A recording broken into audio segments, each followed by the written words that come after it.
Hello friends, welcome to my new lecture that is complete blood count, जिसको हम CBC test के नाम से भी जानते हैं। आज के लेक्चर में हम इस टेस्ट को कवर करेंगे। देखिए, सीबीसी टेस्ट जो होता है वो डॉक्टर के द्वारा प्रिस्क्राइब किए जाने वाला मोस्ट कॉमन टेस्ट होता है। इस सीबीसी टेस्ट में होता क्या है, क्या देखा जाता है? देखिए, आपके ब्लड में जितने भी कंपोनेंट्स होते हैं जैसे कि डब्ल्यूबीसी, आरबीसी, प्लेटलेट्स, इन कंपोनेंट्स की क्वालिटी और क्वांटिटी को मेजर किया जाता है इस टेस्ट में। ओके, जितने भी आपके ब्लड में कंपोनेंट्स हैं उनका साइज़, शेप, उनका जो कंसंट्रेशन है उसको चेक किया जाता है इस टेस्ट में। तो किसी भी मेडिकल कंडीशन को चेक करने के लिए एक डॉक्टर जो है सीबीसी टेस्ट लिखता है। ये बहुत ही रूटीन टेस्ट होता है। सीबीसी टेस्ट की रिपोर्ट में जो पैरामीटर्स आपको नॉर्मली देखने को मिलते हैं वो है haemoglobin, TLC count, DLC count, RBC count, PCV, MCV, MCH, MCHC, platelet, RDW, MPV, PDW और पीसीटी। तो सीबीसी के इन सभी पैरामीटर्स को हम आज के लेक्चर में कवर करेंगे। तो चलिए शुरू करते हैं। सबसे पहले बात करते हैं एचबी की, हीमोग्लोबिन जिसको कहा जाता है। इसका मेन फंक्शन क्या होता है? देखिए, जो हीमोग्लोबिन होता है वो ऑक्सीजन और कार्बन डाइऑक्साइड का ट्रांसपोर्ट करता है। कैसे? देखिए, जो भी हम ऑक्सीजन इनहेल करते हैं वो ऑक्सीजन लंग्स में जाता है। तो ये जो हीमोग्लोबिन होता है ये ऑक्सीजन को लंग से कैरी करता है और हमारे बॉडी के डिफरेंट सेल्स तक, टिश्यू तक लेके जाता है। ओके, साथ ही साथ सेल्स में, टिश्यू में जो भी कार्बन डाइऑक्साइड है उसको भी हीमोग्लोबिन कैरी करता है और लंग्स तक लेके आता है और फिर वो कार्बन डाइऑक्साइड को हम एक्सहेल करते हैं, यानी कि बाहर निकालते हैं। तो जो हीमोग्लोबिन होता है, क्या मेन फंक्शन है उसका? ऑक्सीजन का और कार्बन डाइऑक्साइड का ट्रांसपोर्ट करता है हीमोग्लोबिन हमारी बॉडी में। ओके, तो अगर हम हीमोग्लोबिन के नॉर्मल रेंज की बात करें तो एक मेल में हीमोग्लोबिन की जो नॉर्मल रेंज होती है वो 13 से 16 mg पर डेसीलीटर होती है और फीमेल में इसकी नॉर्मल रेंज होती है 12 से लेके 15 mg पर डेसीलीटर तक। बट अगर मेल में 17 mg पर डेसीलीटर से ज़्यादा और फीमेल्स में 16 mg पर डेसीलीटर से ज़्यादा हीमोग्लोबिन की रेंज हो जाए तो इस कंडीशन को हम बोलते हैं पॉलीसाइथीमिया। और अगर किसी मेल में 12 mg पर डेसीलीटर से कम और फीमेल में 11 mg पर डेसीलीटर से कम हीमोग्लोबिन हो जाए तो इस कंडीशन को हम बोलते हैं अनीमिया।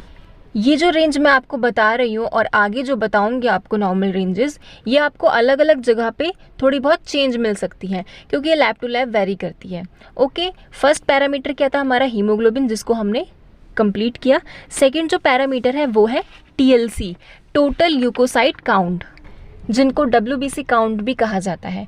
तो ये जो वाइट ब्लड सेल्स होते हैं ये हमारे बॉडी के गार्ड होते हैं। कैसे? जो भी बाहर के फॉरेन पार्टिकल्स होते हैं, जो पैथोजेंस होते हैं, माइक्रो ऑर्गेनिज्म होते हैं जो हमारे बॉडी में जाके इन्फेक्शियस डिजीज़ कॉज करते हैं, उनसे ये डब्ल्यूबीसी हमको प्रोटेक्ट करता है और हमें बीमार होने से बचाता है। ओके, अगर हम डब्ल्यूबीसी के नॉर्मल काउंट की बात करें तो एक एडल्ट में इसका जो नॉर्मल काउंट होता है वो 4000 से 11,000 सेल्स पर माइक्रोलीटर ऑफ ब्लड होता है और 2 to 6 ईयर्स के बच्चों में 5000 से लेके 19,000 सेल्स पर माइक्रोलीटर ऑफ ब्लड इसकी नॉर्मल रेंज होती है। और न्यूबॉर्न्स में डब्ल्यूबीसी की जो नॉर्मल रेंज होती है वो 9,000 से 30,000 सेल्स पर माइक्रोलीटर ऑफ ब्लड होती है। बट कुछ कंडीशन ऐसी होती हैं जिनमें इन डब्ल्यूबीसी का जो काउंट है वो बहुत ज़्यादा अप या फिर बहुत ज़्यादा डाउन हो जाता है। ओके, तो कुछ टर्म्स हैं जो हम देखेंगे, जैसे कि अगर डब्ल्यूबीसी काउंट का जो नॉर्मल रेंज है वो 4000 से 11,000 सेल्स पर माइक्रोलीटर ऑफ ब्लड होता है, मैं एडल्ट की बात कर रही हूँ, तो अगर आपकी सीबीसी की रिपोर्ट में डब्ल्यूबीसी काउंट 4000 सेल्स पर माइक्रोलीटर ऑफ ब्लड से कम है तो इस कंडीशन को हम बोलते हैं ल्यूकोपीनिया। ओके, वो कौन कौन से कॉजेज़ हैं? अगर कोई पेशेंट कीमोथेरेपी या फिर रेडिएशन वगैरह ले रहा है, या फिर एप्लास्टिक एनीमिया के कंडीशन में बोन मैरो ट्रांसप्लांट हुआ है, कोई इन्फेक्शियस डिजीज़ है जैसे कि HIV, AIDS, autoimmune disease है, या फिर माल न्यूट्रिशन है, तो ऐसे में आपको ल्यूकोपीनिया जैसी कंडीशन देखने को मिलती है।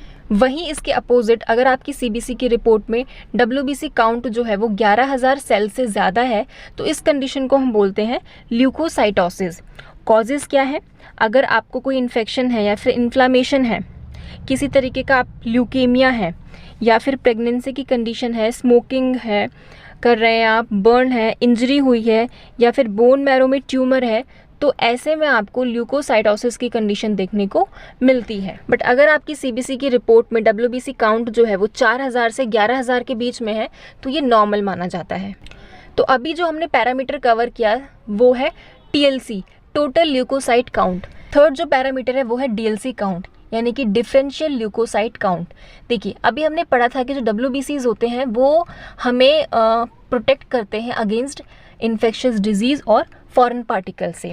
तो ये जो डब्ल्यूबीसीज होते हैं ये मेन 5 टाइप्स के होते हैं: न्यूट्रोफिल्स, लिम्फोसाइट, मोनोसाइट, ईओसिनोफिल और बेसोफिल। तो ये पांचों जो हैं ये डब्ल्यूबीसीज के ही टाइप होते हैं और ये पांचों जो है हमारे इम्यून सिस्टम का ही एक पार्ट होते हैं। ओके, ये पांचों जो है ये हमें इन्फेक्शियस डिजीज़ से बचाते हैं, लेकिन इनका जो फंक्शन होता है वो स्पेसिफिक होता है, इनका जो रोल है रिस्पॉन्ड करने का वो डिफरेंट होता है। कैसे? कोई डब्ल्यूबीसी क्या करेगा, केमिकल रिलीज करके बैक्टीरिया को किल करेगा। कोई डब्ल्यूबीसी क्या करेगा, दूसरे डब्ल्यूबीसी को सिग्नल देके अलर्ट करेगा कि तू भी जा और इन्फेक्शन से फाइट कर।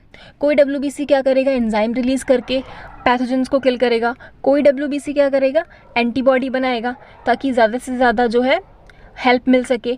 तो पांचों डब्ल्यूबीसी का फंक्शन तो सेम है, सारे डब्ल्यूबीसी क्या कर रहे हैं, इन्फेक्शन से ही फाइट कर रहे हैं, बट सबका जो रोल है रिस्पॉन्ड करने का वो डिफरेंट है। और इन पांचों डब्ल्यूबीसीज की जो नॉर्मल रेंज होती है वो भी अलग अलग होती है। तो हम इन डिफरेंशियल ल्यूकोसाइट काउंट के बारे में ही पढ़ेंगे और इनकी नॉर्मल रेंजेस के बारे में भी जानेंगे। ठीक है, तो सबसे पहला जो डब्ल्यूबीसी का टाइप है वो है न्यूट्रोफिल। न्यूट्रोफिल का फंक्शन क्या होता है कि ये केमिकल को रिलीज करता है और बैक्टीरिया की ग्रोथ को रोक देता है या फिर उसको पूरा डिस्ट्रॉय ही कर देता है। ठीक है, न्यूट्रोफिल जो होता है इसकी जो नॉर्मल रेंज होती है वो होती है 40% से 70% of all WBC in the blood stream. ये मैं आपको परसेंटेज में नॉर्मल रेंज बता रही हूँ, 40 से 70% इसकी नॉर्मल रेंज होती है। कुछ टर्म्स हैं जो हम यूज़ करते हैं न्यूट्रोफिल्स के लिए, जैसे कि अगर न्यूट्रोफिल का काउंट 70% से ज़्यादा हो जाता है तो इस कंडीशन को हम बोलते हैं न्यूट्रोफीलिया। कॉजेज़ क्या क्या है, अगर किसी को बैक्टीरियल इन्फेक्शन है, इंजरी हुई है, स्मोकिंग करता है या फिर इन्फ्लामेशन है, सीवियर एक्सरसाइज किया है या फिर स्टेरॉइड का यूज़ करते हैं, तो ऐसे में न्यूट्रोफीलिया की कंडीशन देखने को मिलती है। ओके, सेकेंड जो टर्म है वो है न्यूट्रोपीनिया। अगर न्यूट्रोफिल का काउंट 40% से कम हो जाता है तो इस कंडीशन को हम बोलते हैं न्यूट्रोपीनिया, यानी कि न्यूट्रोफिल्स की कमी हो गई है। कॉजेज़ क्या क्या है, अगर पेशेंट को HIV एड्स है, एप्लास्टिक एनीमिया है, बोन मैरो फेल हो गया है, ओके, कीमोथेरेपी या फिर रेडिएशंस वगैरह ले रहे हैं, और ल्यूकेमिया में आपको न्यूट्रोपीनिया की कंडीशन देखने को मिलती है। ओके, तो ये था न्यूट्रोफिल्स के बारे में। सेकंड जो टाइप है डब्ल्यूबीसी का वो है लिम्फोसाइट। इसका फंक्शन क्या होता है, जो भी सेल्स वायरसेस से इन्फेक्टेड हो जाते हैं उन सेल्स को ये लिम्फोसाइट डिस्ट्रॉय कर देता है। साथ ही साथ ये जो सेल होता है लिम्फोसाइट ये एंटीबॉडी का भी प्रोटेक्शन करता है। ओके, इसकी जो नॉर्मल रेंज होती है वो 20 से 40% होती है। अगर 20% से कम लिम्फोसाइट हो जाते हैं तो इस कंडीशन को हम बोलते हैं लिम्फोसाइटोपीनिया। ओके, कॉजेज़ क्या क्या है, अगर पेशेंट कीमोथेरेपी ड्रग्स ले रहा है, रेडिएशंस ले रहा है, HIV एड्स है, वायरल हेपेटाइटिस है, ओके, कोई ब्लड डिजीज़ है जैसे कि हॉटकिन डिजीज़ है, ऑटोइम्यून डिजीज़ है जैसे कि ल्यूपस वगैरह, ओके, या फिर स्टेरॉइड का यूज़ करता है, तो ऐसे में लिम्फोपीनिया की कंडीशन देखने को मिलती है। और अगर लिम्फोसाइट की जो रेंज है वो 40% से ज़्यादा हो जाती है तो इस कंडीशन को हम बोलते हैं लिम्फोसाइटोसिस। कॉजेज़ क्या क्या है, अगर वायरल इन्फेक्शन है, साइटोमेगालोवायरस का इन्फेक्शन है या फिर ब्लड का कैंसर हो रखा है, और मोनोन्यूक्लियोसिस की कंडीशन में भी लिम्फोसाइटोसिस आपको देखने को मिलता है। थर्ड जो टाइप है डब्ल्यूबीसी का वो है ईओसिनोफिल्स। ईओसिनोफिल्स का फंक्शन क्या होता है, ईओसिनोफिल्स अपने ग्रैनुल्स से केमिकल्स को रिलीज़ करते हैं और एलर्जेंस को और पैरासाइट को डिसेबल कर देते हैं, ठीक है, जिससे वो किल हो जाते हैं। इसकी जो नॉर्मल रेंज होती है ईओसिनोफिल्स की वो 2 to 6% होती है। ओके, अगर ईओसिनोफिल्स जो है वो 6% से ज़्यादा प्रेजेंट है तो इस कंडीशन को हम बोलते हैं ईओसिनोफीलिया। कॉजेज़ क्या क्या होते हैं? अस्थमा की कंडीशन में, ऑटो इम्यून डिजीज़ है, हे फीवर है, पैरासिटिक इन्फेक्शन है या फिर स्किन डिसऑर्डर है, तो ऐसी कंडीशन में ईओसिनोफिल्स का जो परसेंटेज है वो हाई हो जाता है। वहीं अगर ईओसिनोफिल्स जो है वो 2% से कम प्रेजेंट है आपके ब्लड में, तो इस कंडीशन को हम बोलते हैं ईओसिनोपीनिया। कॉजेज़ क्या क्या है? कुशिंग सिंड्रोम की कंडीशन में, सेप्सिस की कंडीशन में और अल्कोहल इंटॉक्सिकेशन की कंडीशन में ईओसिनोपीनिया आपको देखने को मिलता है। ओके, फोर्थ जो टाइप है WBC का वो है मोनोसाइट। इसका फंक्शन क्या होता है? ये जो मोनोसाइट्स होते हैं ये ब्लड स्ट्रीम में रह के भी जो है पैथोजेंस को किल करते हैं, साथ ही साथ क्या करते हैं ये टिश्यूज़ में भी चले जाते हैं, टिश्यूज़ में जाके वहाँ पे भी ये पैथोजेंस को किल करते हैं उनको खाकर। ओके, फैकोसाइट करते हैं। साथ ही साथ ये जो मोनोसाइट होते हैं ये दूसरे सेल्स को भी, दूसरे WBCs को भी अलर्ट करते हैं, एक्टिवेट करते हैं कि तुम भी आओ और उस जगह पे जहाँ पे इन्फेक्शन चल रहा है और फाइट करो। ओके, और इन्फेक्शन से लड़ो। मोनोसाइट की जो नॉर्मल रेंज होती है वो 2 to 10% होती है। अगर 10% से ज़्यादा मोनोसाइट्स प्रेजेंट है ब्लड स्ट्रीम में तो इस कंडीशन को हम बोलते हैं मोनोसाइटोसिस। कॉजेज़ क्या क्या है? बैक्टीरियल, वायरल और फंगल इन्फेक्शन की कंडीशन में इनकी रेंज बढ़ जाती है, या फिर अगर ऑटोइम्यून डिसऑर्डर है जैसे कि ल्यूपस, ओके, ट्यूबरक्लोसिस की कंडीशन में, या फिर इन्फ्लामेटरी बाउल डिजीज़ है, तो ऐसी कंडीशन में आपको मोनोसाइटोसिस देखने को मिलता है। और दूसरी तरफ अगर मोनोसाइट्स का जो परसेंटेज है वो 2% से कम हो जाए तो इस कंडीशन को हम बोलते हैं मोनोसाइटोपीनिया। कॉजेज़ क्या क्या है? अगर पेशेंट कीमोथेरेपी ड्रग्स ले रहा है, रेडिएशंस वगैरह ले रहा है, या फिर बोन मैरो में डिसऑर्डर है, HIV एड्स है या फिर सेप्सिस है, तो ऐसे में आपको मोनोसाइटोपीनिया की कंडीशन देखने को मिलती है। फिफ्थ जो टाइप है WBC का वो है बेसोफिल्स। बेसोफिल्स भी क्या करते हैं? पैथोजेंस, एलर्जेंस और पैरासाइट्स को किल करते हैं। कैसे? बेसोफिल्स के जो ग्रैनुल्स होते हैं वो हिस्टामिन और हेपारिन रिलीज़ करते हैं। हिस्टामिन क्या करता है? ब्लड वेसल्स को डायलेट करता है, जिसकी वजह से ब्लड फ्लो जो है वो काफ़ी तेज़ हो सके और ज़्यादा से ज़्यादा WBC उस साइट पे जा सके जहाँ पे इन्फेक्शन चल रहा है, जहाँ पे फाइटिंग चल रही है। इसी के साथ साथ बेसोफिल्स जो है वो हेपारिन भी रिलीज़ करते हैं, जिससे ब्लड क्लॉट ना हो, क्योंकि ब्लड क्लॉट होगा तो सारे WBC चिपक जाएंगे, ठीक है, फ्लो में वो सर्कुलेट नहीं हो पाएंगे। ओके, तो ब्लड क्लॉट ना हो इसलिए बेसोफिल्स जो है वो हेपारिन रिलीज़ करते हैं। बेसोफिल्स का जो नॉर्मल रेंज है वो 0.5 से 1% होता है। अगर 1% से ज़्यादा बेसोफिल्स प्रेजेंट है तो इस कंडीशन को हम बोलते हैं बेसोफीलिया। कॉजेज़ क्या क्या है? ल्यूकीमिया की कंडीशन में और ऑटो इम्यून डिजीज़ में आपको बेसोफीलिया की कंडीशन देखने को मिलती है। और अगर बेसोफिल्स 0.5% से कम प्रेजेंट है तो इस कंडीशन को हम बोलते हैं बेसोपीनिया। कॉजेज़ क्या क्या है? एक्यूट इन्फेक्शन की कंडीशन में, हाइपरथायराइडिज्म की कंडीशन में और कीमोथेरेपी या फिर रेडिएशंस वगैरह ले रहे हैं तो ऐसे में बेसोपीनिया की कंडीशन देखने को मिलती है। ओके, ये जो अभी हमने कवर किया ये था DLC count, differential leukocyte count. मैंने जो अभी आपको DLC की नॉर्मल रेंजेस बताई थी वो थी परसेंटेज में, और ये है सभी डिफरेंशियल ल्यूकोसाइट का एब्सोल्यूट काउंट। इनकी ये है नॉर्मल रेंजेस एब्सोल्यूट काउंट में। इसे आप निकालेंगे कैसे? देखिए, अगर फॉर एग्जांपल मुझे पता है मेरा न्यूट्रोफिल जो है 50% है, ओके, और टोटल WBC काउंट जो है वो है 6000, तो जो पर्टिकुलर WBC काउंट है परसेंटेज में उसको टोटल WBC से मल्टीप्लाई कर देना है। ओके, तो आपका जो एब्सोल्यूट काउंट है वो निकल के आ जाएगा। ये है इसका कैलकुलेशन। इस कैलकुलेशन से आप पर्टिकुलर WBC काउंट का एब्सोल्यूट काउंट जो है वो निकाल सकते हैं। नेक्स्ट जो पैरामीटर है वो है RBC काउंट, जिसको रेड ब्लड सेल्स और इरिथ्रोसाइट्स के नाम से भी जानते हैं। जो रेड ब्लड सेल्स होते हैं यानी कि RBC, ये एक स्पेशल प्रोटीन कंटेन करते हैं जिसको हम हीमोग्लोबिन बोलते हैं। हीमोग्लोबिन जो होता है ये RBC का ही एक पार्ट होता है जो ऑक्सीजन और कार्बन डाइऑक्साइड को ट्रांसपोर्ट करता है, जैसे कि अभी हमने पहले पढ़ा था। ओके, कैसे? जो हीमोग्लोबिन होता है वो लंग से ऑक्सीजन को कैरी करता है और बॉडी के डिफरेंट सेल्स और टिश्यू तक लेके जाता है। वहीं साथ साथ सेल्स, टिश्यूज़ में जो भी कार्बन डाइऑक्साइड है उसको भी ये हीमोग्लोबिन कैरी करता है और वापस से लंग्स में लेके आता है, जिसको हम कार्बन डाइऑक्साइड को हम बाहर निकालते हैं। तो ये है हीमोग्लोबिन का मेन फंक्शन।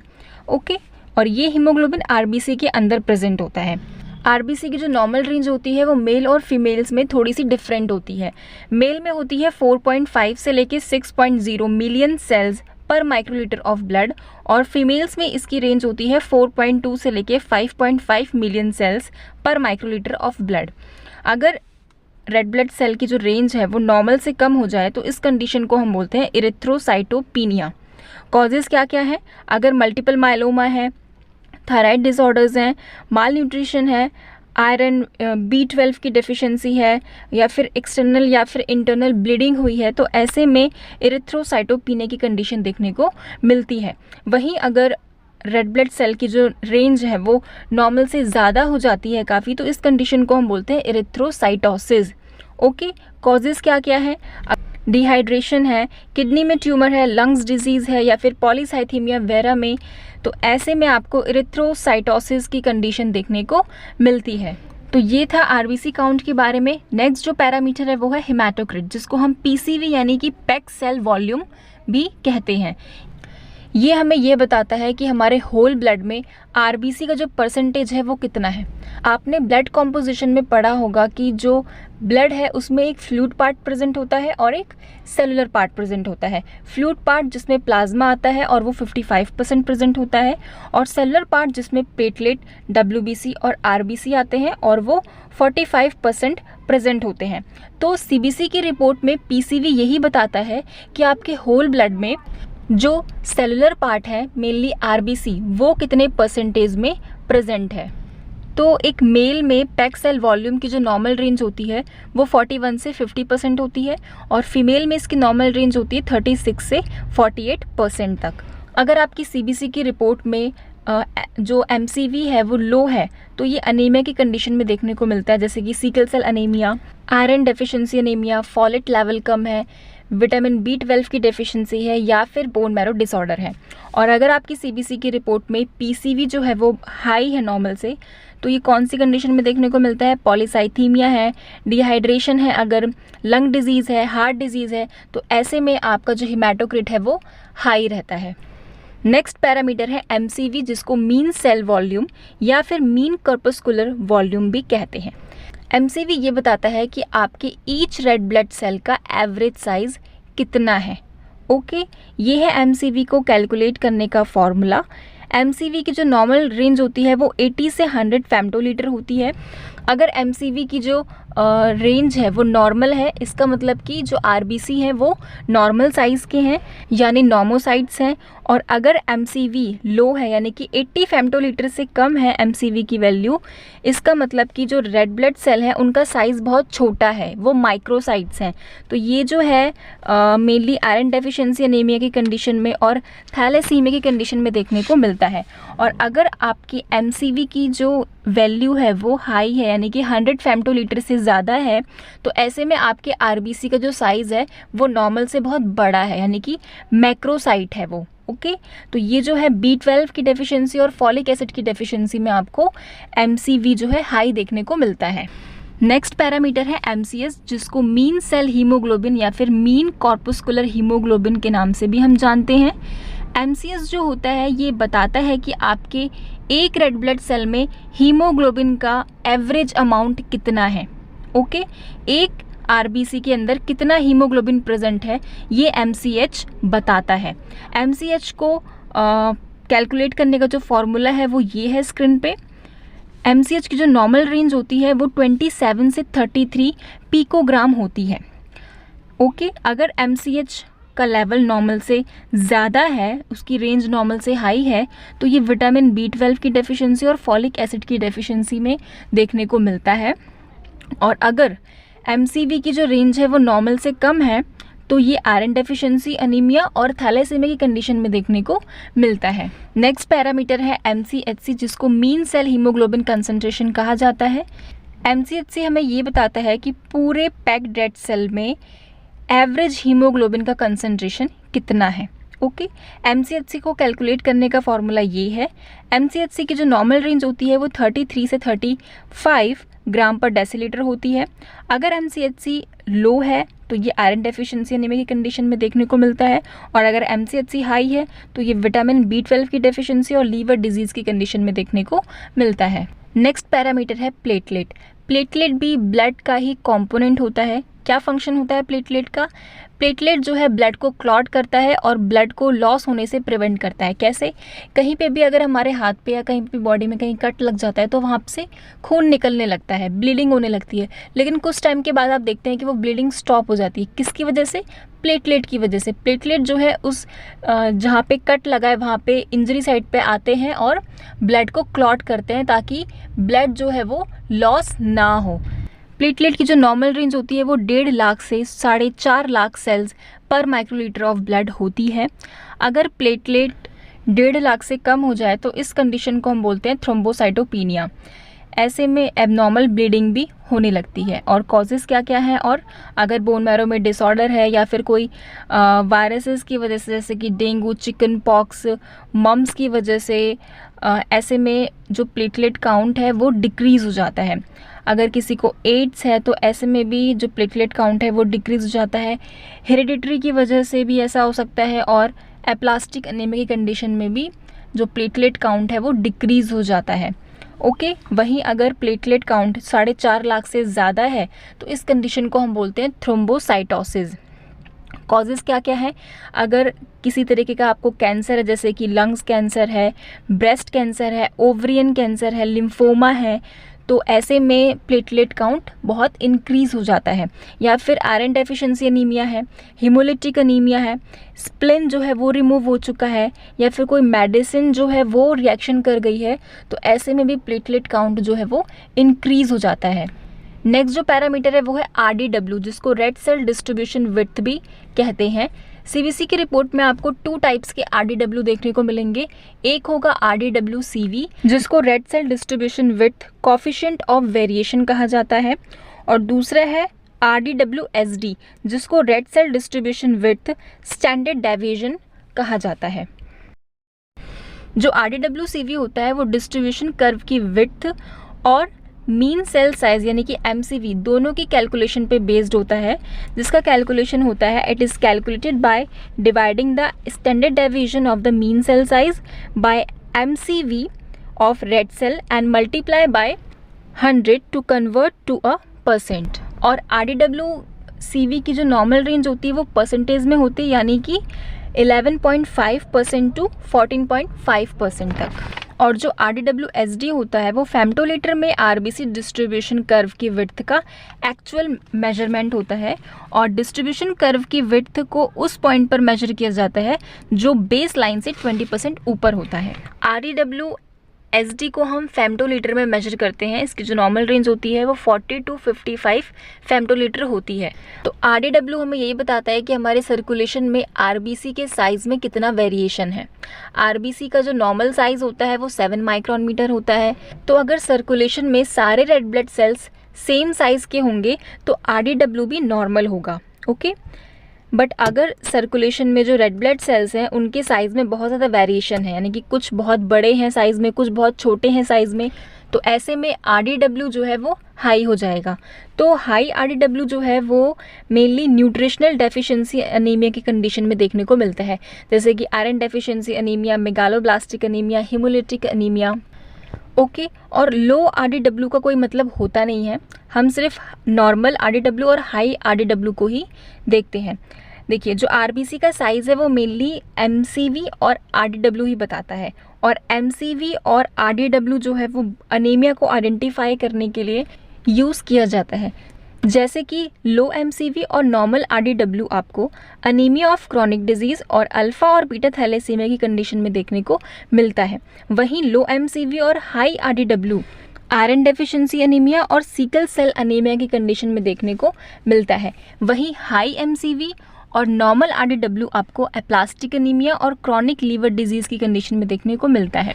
इसके अलावा हाई MCV और हाई RDW विटामिन B12 की डेफिशिएंसी, फॉलेट लेवल की डेफिशिएंसी और हीमोलिटिक एनीमिया की कंडीशन में देखने को मिलता है।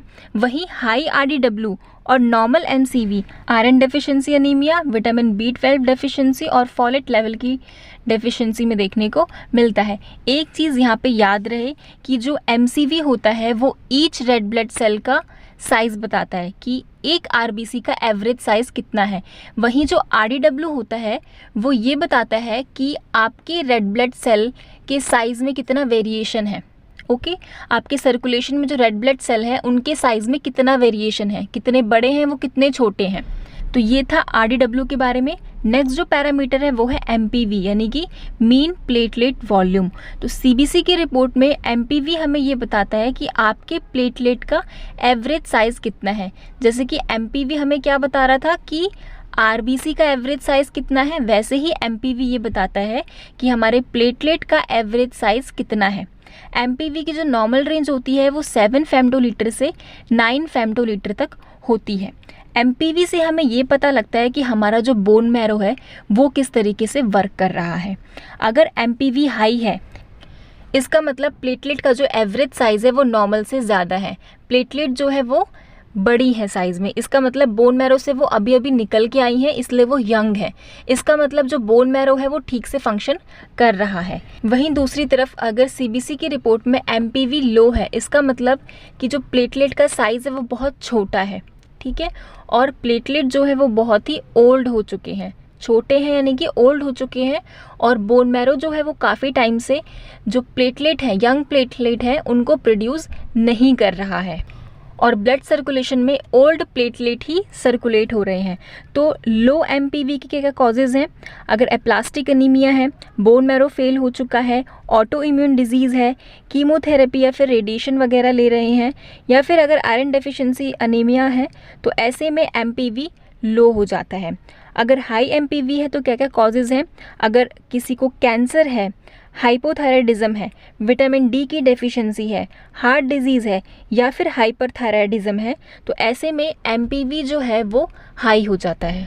नेक्स्ट जो पैरामीटर है वो है पीडीडब्ल्यू, जिसको प्लेटलेट डिस्ट्रीब्यूशन विड्थ कहा जाता है।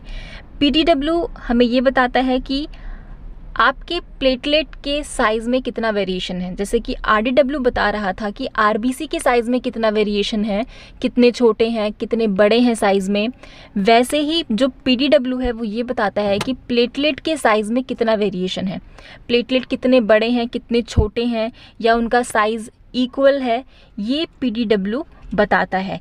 पीडीडब्ल्यू की जो नॉर्मल रेंज होती है वो 8.3 से 56.6% तक होती है।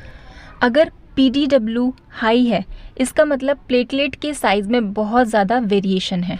हाई एमपीवी और हाई पीडीडब्ल्यू जो है वो इन्फ्लामेशन और थायराइड मैलिग्नेंसी को बताता है। इसके अलावा हाई पीडीडब्ल्यू जो है वो रेस्पिरेटरी डिसऑर्डर्स, अनीमिया, इन्फेक्शन और बोन मैरो डिसऑर्डर की कंडीशन में देखने को मिलता है। वहीं अगर आरडीडब्ल्यू लो है तो viral infection, bone marrow disorder या फिर कुछ मेडिकेशंस की वजह से भी पीडीडब्ल्यू जो है वो लो हो जाता है। नेक्स्ट जो पैरामीटर है वो है पीसीटी यानी कि प्लेटलेट क्रिट। सीबीसी की रिपोर्ट में प्लेटलेट क्रिट हमें ये बताता है कि हमारे पूरे होल ब्लड में प्लेटलेट का जो परसेंटेज है वो कितना है। जैसे कि जो हिमेटोक्रिट था यानी कि पीसीवी, वो ये बता रहा था कि पूरे होल ब्लड में आरबीसी का परसेंटेज कितना है, ठीक है। वैसे ही प्लेटलेट क्रिट क्या बता रहा है कि पूरे होल ब्लड में प्लेटलेट का जो परसेंटेज है वो कितना है, यानी कि पूरे होल ब्लड में प्योर प्लेटलेट का प्रपोर्शन कितना है, ये प्लेटलेट क्रिट बताता है। प्लेटलेट क्रिट की जो नॉर्मल रेंज होती है वो 0.22 से 0.24% तक होती है। इससे हमें ये पता लग जाता है कि प्लेटलेट में कोई क्वांटिटेटिव एबनॉर्मेलिटी तो नहीं है। अगर सीबीसी की रिपोर्ट में प्लेटलेट क्रिट की वैल्यू हाई है तो वो क्रॉन्स डिजीज़ और अल्सरेटिव कोलाइटिस की कंडीशन में देखने को मिल सकता है, और अगर सीबीसी की रिपोर्ट में पीसीटी की वैल्यू लो है तो वो थ्रोम्बोसाइटोपेनिया की कंडीशन में देखने को मिलता है। ओके, तो फ्रेंड्स आज के लेक्चर में हमने सीबीसी की रिपोर्ट्स में जो मेन पैरामीटर्स आते हैं उनको हमने कवर किया है। अगर आपको मेरी वीडियो पसंद आई तो प्लीज़ मेरी वीडियो को लाइक करिए, सब्सक्राइब करिए और अपने फ्रेंड्स के साथ भी शेयर करिए। मिलते हैं नेक्स्ट लेक्चर में। Thank you.